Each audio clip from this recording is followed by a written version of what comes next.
Welcome to Hispanic Biz, Stories of Success. We interview Hispanic business owners to learn their story. Every business has a story, challenges and victories. And these stories are educational and entertaining, and we hope that you enjoy. Today we have fortunate to have a wonderful guest with us, Mr. Rafael Martinez, who is an engineer, who has his own engineering firm and has been engineering for over 33 years. Thank you for taking your time, Mr. Martinez. Oh, you're welcome, Mr. Galicia. 33 years is how long you've been an engineer? Actually 35. 35 years. 35 okay. years, okay. right. And you have your own business? Correct. Started my business on April of 1995. And it's Martinez Engineering, or? Martinez Engineering Group. And what kind of engineering do you do? Well, we do light civil engineering, but we mostly specialize in traffic engineering and transportation planning. And it's a very exciting field to practice in, and we have been very fortunate that 15 of those last 18 years we've done a lot of work for the city of El Paso, so much so that they keep getting our one-year contract renewed every year for further services. So I think we're doing something right. That's fantastic. And right now you're involved with this new baseball stadium that they're doing, and you tell me that you're doing the traffic study, the traffic patterns? Correct. That what that is? We're doing the traffic, what they call the traffic impact study, to assess the corridors leading up to and around the baseball stadium, and to see if there really is any detrimental effects to the level of service and congestion on the streets that are going to be used by the public to access that stadium. People have been asking me, is there going to be enough parking?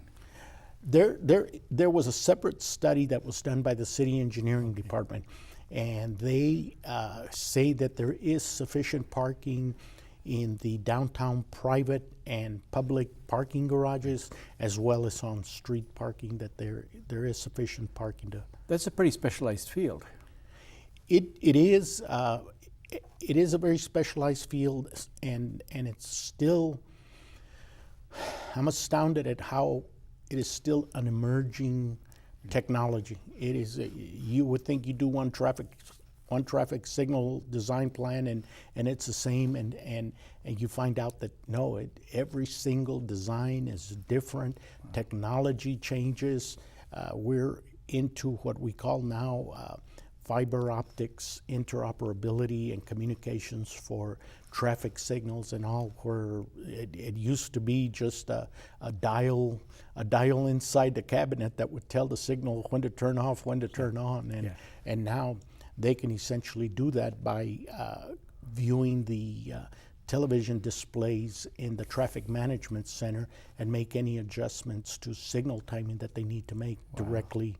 directly from their console in a management room. Wow.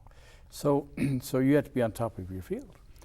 So let me ask you, you went to, you got your engineering degree here in El Paso, or did you go out of town? No, I got my engineering degree here at UTEP.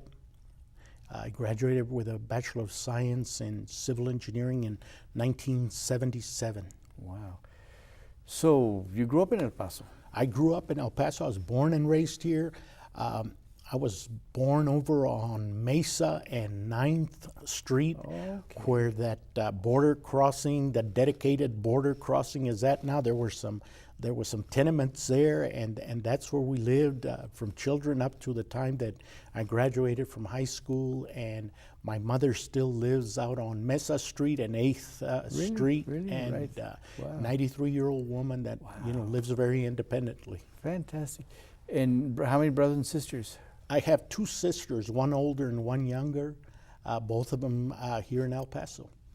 And so did you go to, I guess, what schools? I went to the old Bowie High School, which is now the Guillen Middle School, and I graduated from high school in 1965, May of 1965, and immediately the next day after I graduated from high school, I was on my way to Marine Corps boot camp in San Diego, California. Really? And I spent about 4.5, 5 years in the Marine Corps. and got to spend 2 tours of duty in Vietnam, and and then came back out and did odd jobs here and there, and I had a very good, I'll call him a good godfather. As a matter of fact, I had 2 very good godfathers that saw the potential in me and encouraged me to go to school after, I guess, just kind of going job to job for about 3 years, 4 years, and they encouraged me to go to school, and they saw the potential in me, and I did. I went to UTEP and enrolled in the engineering program, and eventually finished with that in 1977. Did you know you wanted engineering? I knew I wanted to be an engineer since I was a little kid, Really? and I used to play building things, and I just didn't know what it was called. Really? I just did not know it. But I was probably, that I can remember, maybe 9 or 10 years old, that's what I wanted to do in my life. I just didn't know what it was called and how I was going to get there. And so I was very blessed to So when you find my came way. out of high school, why did you go into the Marine Corps? I needed a lot of discipline in my life.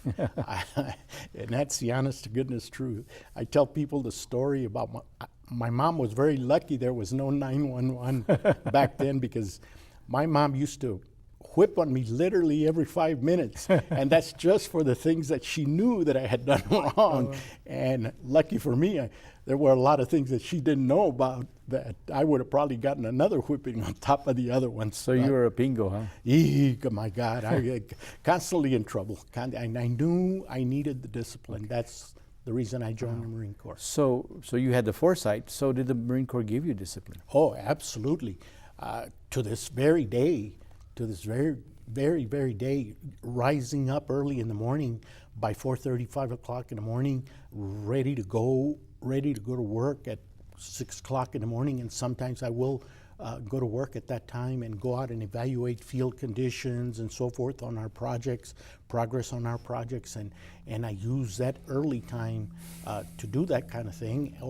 And if there's nothing of that sort to do, I show up to the office early enough to be able to gear up for my day and execute the work that I may have to execute. So the work ethic that you have, is that something you already had before the Marine Corps? No, that came about because of the discipline I got in the Marine Corps. What did your father do and your mother? My father used to work at a place called La Madera Company, which used to be located on 10th Street and Campbell Street, and there was a large lumber company there, and him and my grandfather worked there for over, that I know of, my grandfather for over 40 years, and my father for over 30, 35 years. And your mother, did she work too? No, my mother was a housewife. She stayed home, and like I said, she's the one that dealt with the discipline at home. Did you live in a tenement? Yes, we did. Yes, we did. How many rooms in your tenement? Two rooms. A family of A five? family of five, yeah. In family 2 of rooms? 5, yeah. My dad and I used to sleep on the floor, and my mom and 2 sisters used to sleep on the bed. Wow. Yeah. Wow. But that was a close family. It was a close family, and then I think we got. I thought we had gotten a big windfall, because then we moved to another tenement and we had an inside bathroom. Oh, wow. And boy, we thought, man, this is really going uptown now. We got a bathroom inside, and still 2 rooms, a kitchen and the front room, and still the same living conditions. But those are great memories that you have. Like you say, it made for a real close family, because we were always essentially together. What kind of messages did you get from your mom and dad? Oh, my father, I never saw him, even when he was sick, I never saw him stay home from work, except when he had a case of appendicitis and he had to have an appendectomy for the removal of his appendix. That's the only time in my life that I can ever remember my dad staying home. My mom, boy, you had better behave in school, especially in school, and you'd better bring some good grades home.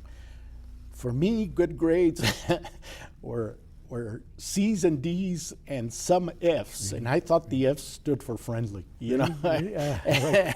And again, every 5 minutes, You were very boom. friendly. Yes. And Yes. they had Spanish detention at Bowie. Oh, they did. They did not permit you to speak Spanish at Bowie. I mean, you were looked down on that. Wow. Did you speak Spanish at home? We spoke Spanish and English at home. But when you went to school, you couldn't speak Spanish at all. No, we could not. We could not. Yeah, we got rid of Spanish detention in 68, 69 time frame. But there was a lot of opposition to that. But the only reason people were upset is because people were getting punished for speaking Spanish, and they had to go to detention. And if they had to work, they couldn't go to detention.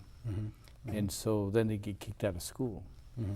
But you were able to finish school. I did, and I did. And lucky for me, I think maybe between my three friends, Rudy, Lencho, and myself, we were on the bottom of the graduation list. You know, we didn't really know if we were going to make it through Liberty Hall that night. You know?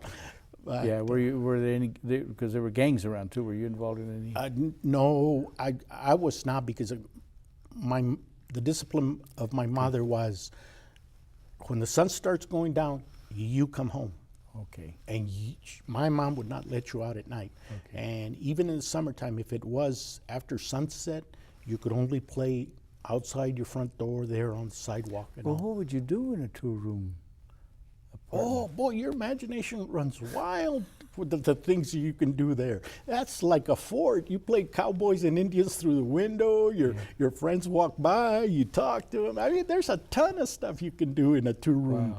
And you go to the kitchen and you watch your mom make, because my mom was a very good cook. She would make tortillas de harina, tortillas de maíz. She would cook a lot of her food by hand, you know. Wow. And so, yeah, you'd sit there, she'd make tortillas, you'd have a couple of extra tortillas, and as they were just being made. Oh, it was awesome. Nice and warm.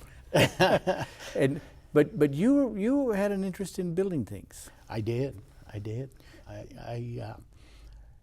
I saw them build a wooden post railroad bridge that ran along Mesa Street to Juarez, and there was a crossing there, and I was astounded at how they would pound the wood piles in the ground and how they would measure and survey for the proper location of the poles and the cross members and everything, and I was astounded as a kid how they knew how to do that. And like I said, you know, I knew I wanted to be an engineer. Wow. I just didn't know what it was called. So you had an eye for that. I had an eye for that. Now, you were a stone's throw away from Juarez, right? Oh, absolutely. Did you go to Juarez a lot? Oh, regularly. Back then, there was no danger. We had maybe 3 or 4 what would be considered grocery stores in the neighborhood. There was Chudin, there was Silva Supermarket, and there was, I think, the Buenos used to own it, but I can't quite remember the name of the store. It was on Stanton Street, and so it was a Rio Doso. I believe so, yes, sir. And your mom would tell you where to go. She knew exactly where she wanted you to go get that because it was cheaper. And sometimes it was having to go to Juarez, but we'd make a fun trip out of it. Yeah. We'd back then it used to cost a penny, 2 pennies to cross the bridge, right? Did you have a car? No, I never had a car till, the first car, my dad never had a car either. And the very first car that we had was when I was on the way to my first tour in Vietnam. I went and I bought my dad a car. You bought I bought a car for my dad because I said, if I don't do this now, and if I don't come back, my dad will never have a car. Really? And I went and bought a car. Did you save for it, or? I think I had saved some money in boot camp, and all. The car didn't cost me very much. Cost me like $1,500, and in Vietnam, of course, we were making money that we didn't even know we were making. So I just kept sending payments and payments and payments. So it eventually got paid off really quick. And yeah, my daddy had a car for the first time in his life. Wow. And I did not have a car till my last year when I was in the Marine Corps, and GM had a program for Vietnam veterans to be able to buy a car at a new car at a reduced price. Right. And I did buy one in Atlanta, Georgia, and I think it wound up costing me like $2,200. Wow. And it felt awfully good to be able to put the money down and you get a car and a title to your car. It's yours. It's amazing. And so, what was your duty in the military? In the military, my original duty was in supply, but when I got to Vietnam, I was stuck in with a helicopter unit as a helicopter gunner. And my second tour, I got stuck with an infantry unit up north in the Dong Ha, Quang Tri area, real close to the DMZ. Okay. Okay. Wow, they say it's a beautiful country. It's beautiful. I mean, it is unbelievably beautiful. Wow. Yeah. Wow. But you saw combat. Oh, absolutely.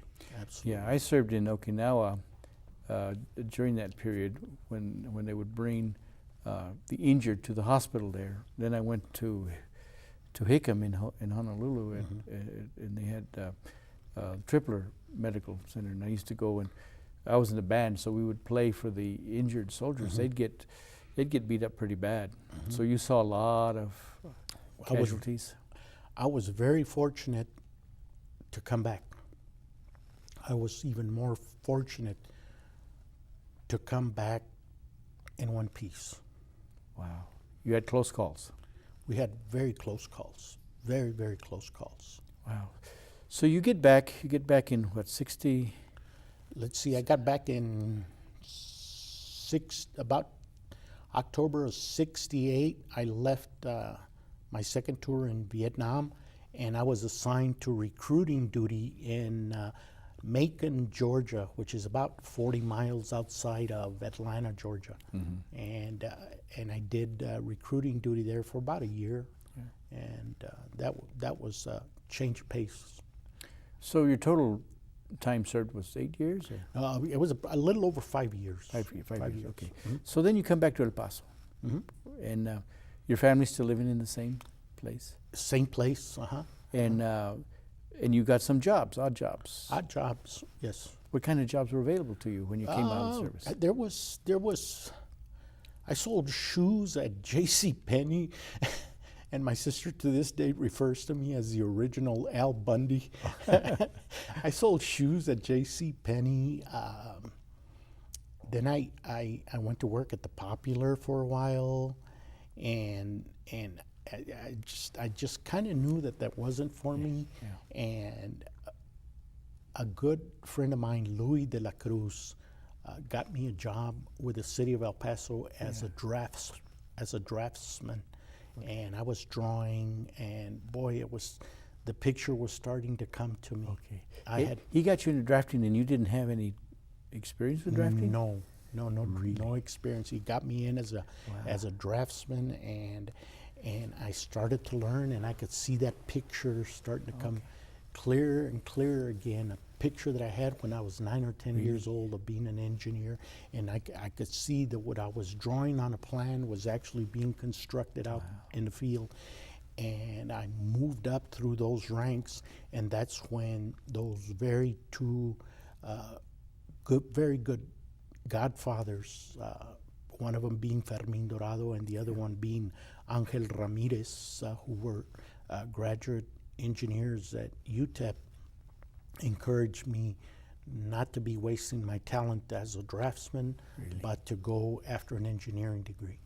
And they pushed me, and believe me, there were many times that I wanted to just give up. This is too hard. I didn't envision being an engineer was this difficult, and they would not let me quit. Really? They would not let me quit. They mentored you through, and they mentored me all the way through, and they would remind me. They would remind me, you are a Marine. You don't give up. Wow. You don't quit. There's no quitting in you. You keep going. Why was it difficult? Difficult because I did not have the mathematical background. When I went to high school, I only took 2 courses in mathematics in high school, and one of them was basic math and the other one was business math. I never took algebra, geometry, trigonometry, so I had to retrain myself while I was going through college for all that. Really? So you had to learn it from the basics Right. while you were in college? While I was in college, yes. Wow. Yes. Wow. So you had double duty? I had double duty, and there was a young kid. That kid was all of probably 17 years old, and he taught me calculus. Really? In probably 2 or 3 sessions, he taught me calculus. Really? He said, "Long, the mistake you're making is you're looking at a problem and you're trying to find an answer." He said, that's your problem.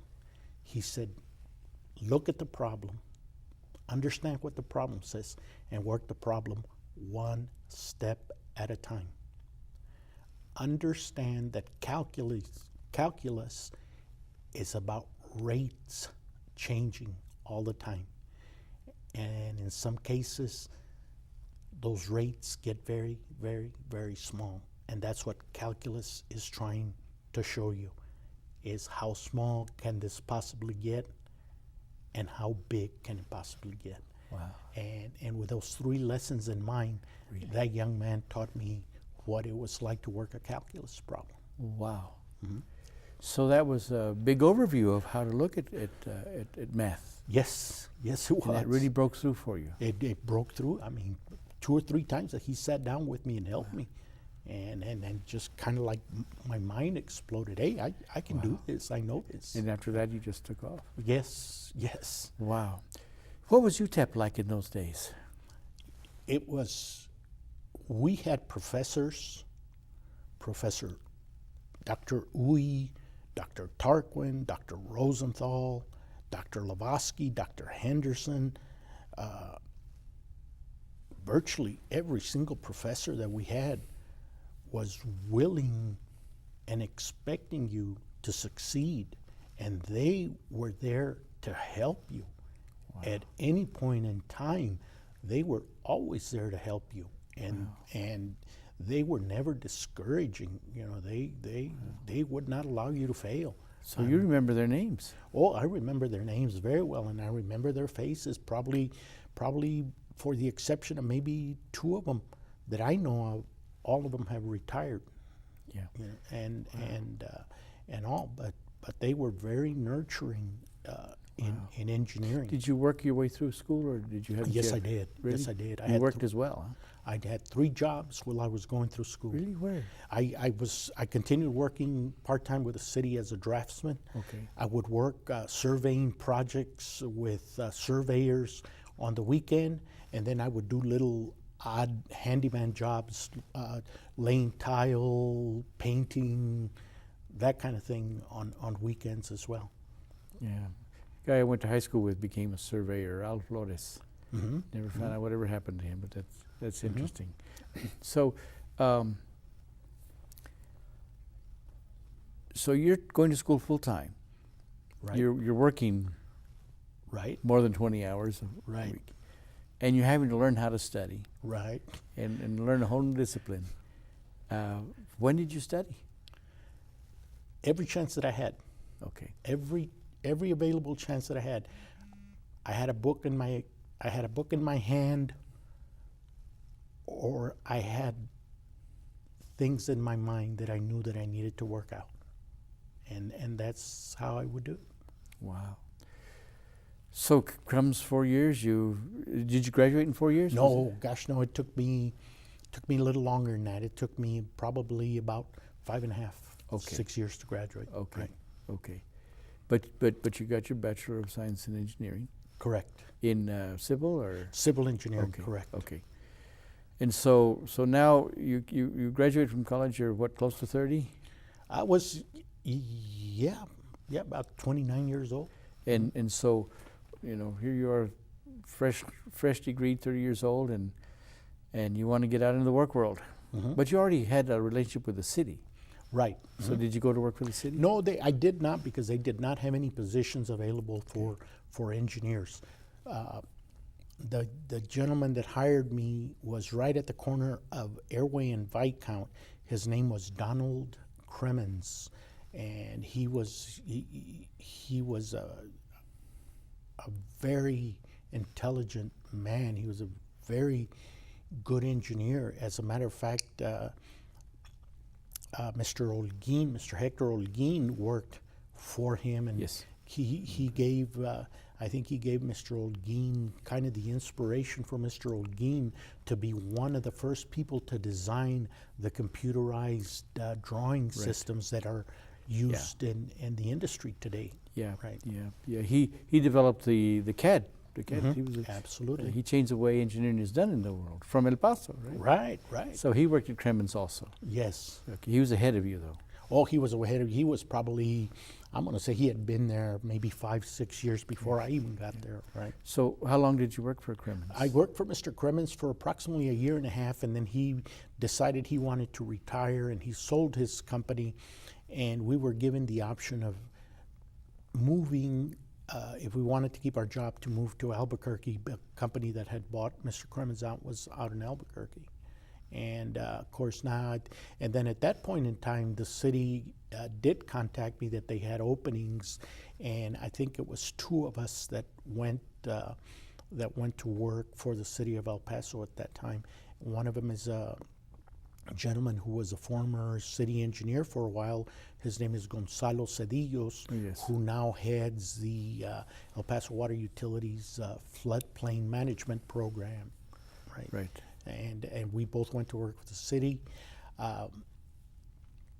And I was assigned a job of working with the city traffic and transportation department. Okay. And we were, the city of El Paso, city of Dallas, and city of Houston were selected, and we were one of the first in the state of Texas and some of the very first in the country to implement a computerized traffic control system. So we built that system from the ground up, and there's a gentleman who is now the director of the Department of Transportation for the city of El Paso, Mr. Ted Marquez. He and I worked hand in hand together in bringing that system together, and now they're on their 2nd generation of that traffic management center. Fantastic. Well, that's fascinating. You know, and I need to find out more about the years you were at the city, because I remember how important the traffic department was when I was in the city hall. I remember the tremendous emphasis that was put on traffic management. But I want to get into more and talk to you more about your career field and eventually into your business. And so you were working for the city. How long did you work for the city in traffic engineering? I worked there approximately 6 years. Okay. And I had an opportunity to move on and work for the city of Irving, Texas. And I went to work as their traffic engineer and assistant director of the department. And that challenge was very, very interesting. I had the opportunity to work for a city manager that was a visionary. Mr. Jack Huffman was just an unbelievable thinker. He is the man that, if you are familiar with the Irving area, there's a very exclusive development called Las Colinas in Irving, Texas, and he was the man who planned and executed the plan to develop that particular development in Irving, Texas, and he had just unbelievable foresight. He at one time when we were talking, he had worked on a plan for about 5 years to bring the national headquarters for GTE Communications from Stamford, Connecticut to Irving, Texas. And he worked that plan to perfection. Wow. From one day to the next, it was announced that GTE was relocating their world headquarters to Irving, Texas, and he's retired now, but he's still very active in the engineering community because he was a traffic engineer as well. Okay. And he was the original traffic engineer here in the city of El Paso. Really? And Mr. Huffman was telling me one time that he and Mr. Joe Battle from the Highway Department developed the concept for what is now Loop 375 through the mountain, way out on the east side, along the river, and its continuation here in the future through Paisano Drive and kind of to complete the loop to Donovan Drive. Wow. Right. So how long did you work for the city of Irving? The city of Irving, I was there approximately 70 years. Okay. Approximately 70 years. And then my father suffered a stroke, so I felt obligated and responsible to come back and help my mothers and my sisters to deal with him. And it was funny, I thought I'm a hotshot engineer. Somebody's going to call me and offer me a job, and no luck. And I had $600 in my pocket, and I said, well, I can hang out a shingle and see what happens. And that's when I started my business. Really? What year was that? April of 1995. Wow. So you hang up a shingle and say, I'm in business. Literally, yes, literally that easy. And you find out that the first year you're in business, you make $1,300 and you got 2 kids on their way to college. Really? You already had children on the way to college? Oh yes. My kids were already grown. They were in high school. My son was a senior at Eastwood, and my daughter was a sophomore at Hanks High School. And so yeah, I said, whoa, this is gonna be tougher than I thought it was. That's a risk. and so I stayed with it, and here we are essentially 17 and a half years later, and I have no regrets. Wow. It has been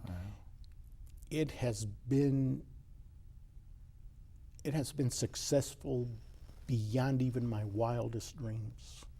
Well, let's go through that whole story. But let me ask you first about your children. Where are they now, and what are they doing? Well, my son is a doctor in Philadelphia.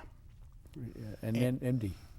No, he is a PhD. Okay. And he works at the University of Pennsylvania, and he also teaches at a private college in outside of Philadelphia. And his lovely wife, Jenny, is also, she has 2 graduate degrees from the University of Pennsylvania. Wow. And she is a social, I'm going to say a social worker. Yeah. And she does a lot of very intimate work with, of all people, Hispanic people and population in Philadelphia. Wow. Mm-hmm. And what does your son teach? He teaches and does research on the development of English language structure, and has combined it with Spanish lingual something or other, which I do not understand. But he goes during the summertime. He goes all over the country, making presentations, and gets invited to conferences to speak on the subject. Linguistics and stuff. Linguistics and well, not only that, he has lately been studying genetics as well in the line of languages and so forth. Yeah. And your daughter? My daughter, up until the time she got married, she lives in San Marcos, Texas. Up until the time that she got married, she was a regional manager for the corporation that owns Red Lobster and Olive Garden restaurants, and she had responsibility for restaurants in part of San Antonio, part of Austin, and in San Marcos. She took a leave of absence when she got married and they decided that they wanted to start a family.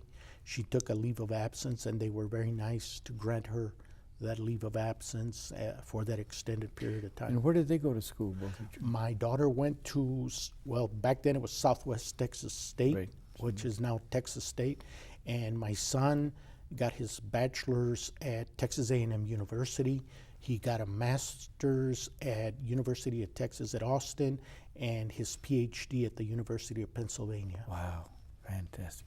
So here you are, two children in finishing, at the end of their high school, and you start your business and you make $1,300 your first year. Wow. So, so what'd you do? You kept going? I kept going. I couldn't give up. I had $600 invested in it. I couldn't give up. I was not going to lose my $600. So you kept at it. So, what did you keep doing? I kept marketing my work. I knew that the people knew me. I had to build a level of confidence in them to trust me enough to be able to give me some of their work for me to do for them and demonstrate to them that I had the experience and the qualifications to be able to successfully perform for them and prosecute that work for them. And sure enough, they, would give me the opportunity to work on a little bit bigger project and then another one, and then pretty soon it was 2 at a time, 3 at a time, 4 or 5 projects at a time, and like I said, it's been unbelievably successful. So how many years did it take you to feel where you had stabilized? And I guess stabilized means that you knew you had work coming in, and as long as you performed, you had more work coming in. It took, I'm going to say, about 3.5 to 4 years before you understand and realize that this is happening now. This is serious. Serious stuff. Okay. So on the business side, did you run into challenges, and how did you fund your work? How did you? Well, I was very disappointed and sometimes even discouraged. I applied for a business loan at 3 local banks. One of them who told me they couldn't give me a loan because I had never owned a business before. The other ones had never even opened the package to look at my business plan. He essentially just told me, no, sorry, we can't do this for you. And the third one essentially said, look, I was only trying to borrow $10,000 to buy a computer, plotter, have a little bit of cash flow and supplies. And he said, no, he says a business loan really is in the neighborhood of maybe $300,000 to $400,000. And I said, I don't need that amount of money. I only need $10,000. I've essentially got a commitment for work right now, and I do need to purchase this equipment. I'll pay you right off the top on my first project. And he said no. Said no. Any reason, do you think? I think it was, in all honesty, it was to discourage you from being successful and from you attempting. Why? I'm going to stick my neck out and say it was because you were Hispanic. Did you see that with other small business owners? Yes, some that I really felt bad about because they did give up. They did. They did give up. They did quit. So it wasn't so much an unwillingness. It was like you say, to discourage you, so you would keep going then, huh? Right. Interesting. Right. And so how'd you find? Did you finally get a loan? I finally went to a man that worked in the bank where I did my personal banking, and I talked to him. And we sat down and talked about what I had experienced. And I won't mention his name because he probably broke every single rule and regulation in the banking industry. He essentially, while we were sitting there, told me, get out of here, get to work, the money is in your account. Wow. We never signed a loan agreement. We never signed anything. We shook hands. I walked out of there, purchased the equipment that I needed, the supplies that I needed, and wrote out a check, and the checks went through and all. And he told me, he says, when you complete your work, you can come and talk to me about how we pay this money back. Wow. Was he Hispanic? No, Really? no. Wow. He had confidence in you. He had enough confidence in me and enough trust in me to do that for me. Had he known you before? Well, I had never met him, but he was one of the senior banking officials at the bank where I had my personal account. So do you think people read you?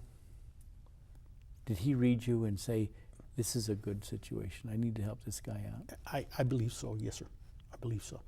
He had a relationship and saw that he could help you. So he took a risk. He took a very big risk. Took a very, very big risk. And he would call me after I got paid for my first job, and I went to pay him and all. And I think I wound up paying like $300 in interest on $10,000 because I didn't use the money for a long, extended amount of time. And he would call me after that. How are you doing? Wow. Are you doing okay? How's the money situation? You know, and all. And he would follow up with me. Did you need money after that, loans after that? No, no. I have never gone back to any bank anywhere in the entire world to lend me money. Wow. You self-funded your business? I self-funded my business. Wow. Just that first loan. Wow. And so what other obstacles did you find then in growing your business? Oh, other obstacles that I have found along the way is a reluctance of communities, clients, or potential clients, and other engineering firms that are reluctant to do work with you primarily because you are from El Paso. You find that statewide. We get selected for work on our qualifications. I certainly do not have the qualifications of a structural engineer, so therefore I will not pursue any work that involves structural engineering. However, my field in traffic engineering, I can hold my own, and I've held my own against people that have graduated from Harvard, MIT, Stanford, Texas A&M, University of Texas, El Paso. I have gone head-to-head in competition with those people, and I've come out on top. And yet you apply for jobs outside of this community or go chasing after projects outside of this community, and, well, you're too far away. Meaning, quote, you're from El Paso. Is any of that because you're Hispanic? I believe so. Because to a certain extent, yes. But I believe that other consultants have also, non-Hispanic consultants have also experienced the same situation. If they're from El Paso. Right. Mm-hmm. Mm-hmm. Well, I've seen where we have an attitude about ourselves that we're not good enough, or we can't perform enough. Do you think that people perhaps undervalued your expertise? I believe so. So how did you overcome that? Just being persistent and demonstrating to them that we can do the work. And it's like I tell potential clients, give me the worst job that you have that nobody else wants to do for you, that you don't have enough money in your budget for. Wow. Okay? Give me that job and give me the opportunity to demonstrate to you that I can do that work. Yeah. And you can see them thinking about it, and some will give you the opportunity to do that. Wow. What are the more complicated projects that you've done, the most complex? The most complex have been, for a while, we're very fortunate. Mr. Pat Ablin was the director of aviation at El Paso International Airport, and we virtually redid every single runway and taxiway, rehabilitated every runway and taxiway out there, up to and including reinstalling all of the electrical lighting for all the runways, taxiways, the FAA control tower, and a new electrical vault at El Paso International Airport. That was very interesting work, but it's also very highly challenging, because you have to keep in mind, number one, the size of impact that you have every time an aircraft lands or takes off, and the lives of the people that are in that aircraft. And so you had better be on top of everything all the time, as long as you're working on that project. So how does a traffic engineer get that kind of a Well, project? it was done under the civil engineering branch that we practice. Okay, Right? okay. And you have consultants that you use? We subconsulted with local consultants to do that work. Correct. Okay. So what's the business climate now for you? For me now, the business climate is good. I am very fortunate, I'm very blessed that even with the economy and the downturn that we had in the economy, I had work. I did not have the amount of work that I had when the economy was good, but I had work. Some of my competitors were, unfortunately for them, having to cut way back, having to let people go, having to cut the work hours, having to cut the work days. Some were down to 20, 30 hours a day. I mean, a week. Some were out down to working 3 or 4 hours a day only, because they did not have sufficient work. Now you grew your business kind of in a unique fashion. I mean, did you hire employees? No. So how did you get the help you needed? I did it myself. And a lot of my colleagues tease me because I work 7 days a week, especially now that I'm older, the kids are gone, so I work 7 days a week. I can't wait to wake up in the morning and go to work. And I don't leave the office until I am done with what I have to do for that day, and I can break away without leaving something hanging out. But you have associates, office associates. Oh, I have office associates, one gentleman that handles my marketing and public relations work, and my attorney who stays on top of me and makes sure that I stick to the letter of the law and the contract, And I have those associates. Lucky for me that they help me with some of the field work that we need to do on occasion. They go out with me and we do measuring, do surveying. Really? And they get out there and do that? Yeah, one of them is a lawyer and the other one is a strategic manager. So you get them out. So that's a technique. It's a fascinating technique. And you all office together and share growing your independent businesses together. Correct. Yes, they each have their independent businesses. Joe does strategic management, and he also teaches at the University of Phoenix, and Jesus has his law practice there as well. Wow, that's a fantastic way of. So what's the future? The future is I just want to stay in good health and be able to work till I'm at least 75 years old. I enjoy too much what I do, and it keeps my mind busy, it keeps me going. My mind doesn't grow stale from sitting there and doing nothing. Who knows, after 75 you can still be working. After 75 I may say, I want to take this thing to 80. Yeah, I think it was in New York, there was an architect who married his secretary or receptionist, And he was 91 or 92 years old, and she was like 31 or 32 years old. And they got married. Yeah. And they still show up to work together.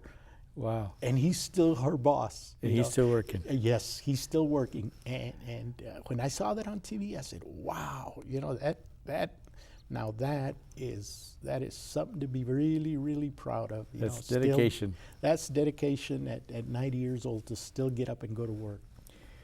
So in this business journey that you've had has brought your life to a completion, to a fulfillment.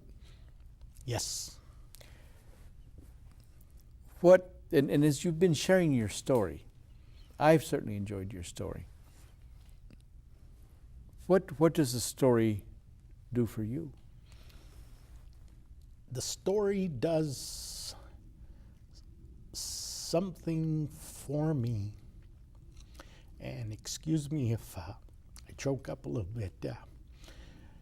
The day I started my business, kind of looked up in the sky and I said, God, I don't want to be rich.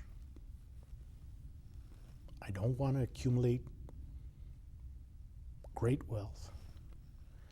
I said, just help me succeed in this endeavor. And I promise that 30% of my gross will go to benevolent causes. 30%. 30% of my gross goes to benevolent causes. Wow, that's a commitment. And you've kept that commitment. Kept that commitment for 17 and a half years.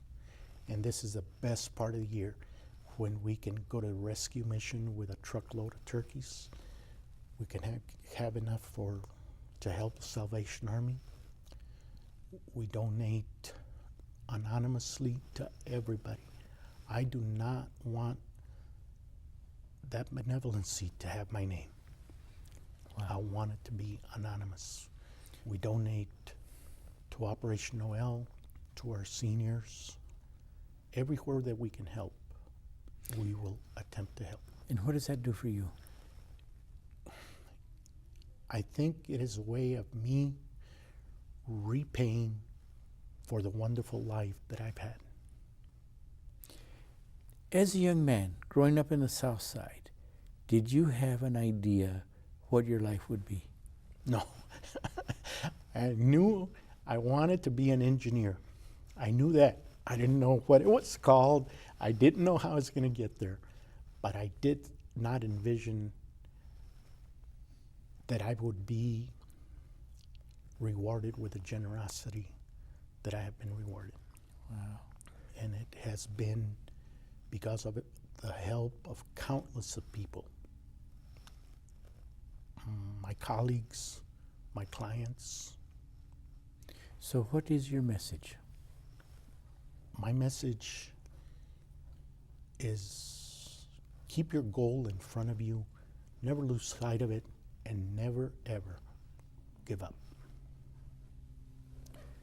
Does that sound like your father? Yes. Yes. Never gave up. Went to work every day. Wow. Every single day. And so you have a legacy. Yes. You have children, you've built a wonderful business, and you're still working at it, and you still want to grow it. Yes.